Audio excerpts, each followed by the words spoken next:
తెలియజేస్తా ఉన్నాం. మనకు ఎంతో సహాయ సహకారం అందించిన వ్యక్తి, మంచి మనసున్న నాయకుడు మన ఎన్విఎస్ ప్రభాకర్ అన్న గారికి మన కుల పక్షాన మరొకసారి మన అందరి తరఫున కృతజ్ఞతలు, ధన్యవాదాలు.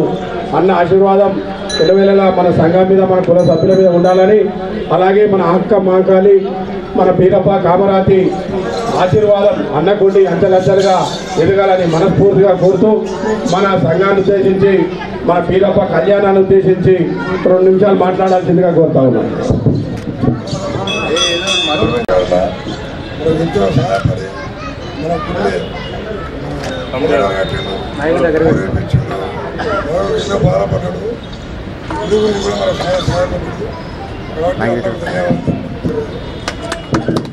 అందరికీ ప్రణామాలు.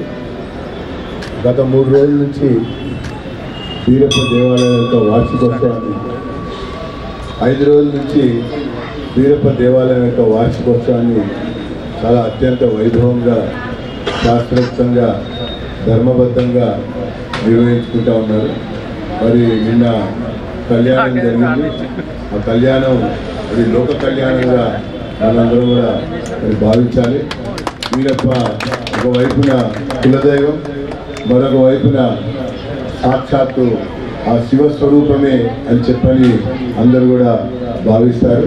మరి అలాంటి యొక్క బీరప్ప దేవాలయం మన పరిసర ప్రాంతాల్లో ఇక్కడ చాలా పెద్ద ఎత్తున మరి ఏర్పడటం, ఇక్కడ దేవాలయం నిర్మాణం జరగటం, ఆ ప్రకారంగా సంఘ సభ్యులందరూ కూడా కలిసి మరి ఒక ఆధ్యాత్మికమైనటువంటి కేంద్రంగా దీన్ని మార్చి అభివృద్ధి చేస్తున్నందుకు నేను అందరికీ కూడా మరి అన్ని సమయాల్లో కూడా మరి అందుబాటులో ఉండి సహకరిస్తానని చెప్పని మనవి చేసుకుంటూ నన్ను ఆహ్వానించినందుకు హృదయపూర్వక ధన్యవాదాలు తెలియజేస్తున్నాను. జై బీరప్ప. థ్యాంక్ యూ అన్న.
సుఖాలు ఈనాడు అటువంటి మానవులకు శాస్త్రమై నిలిచింది.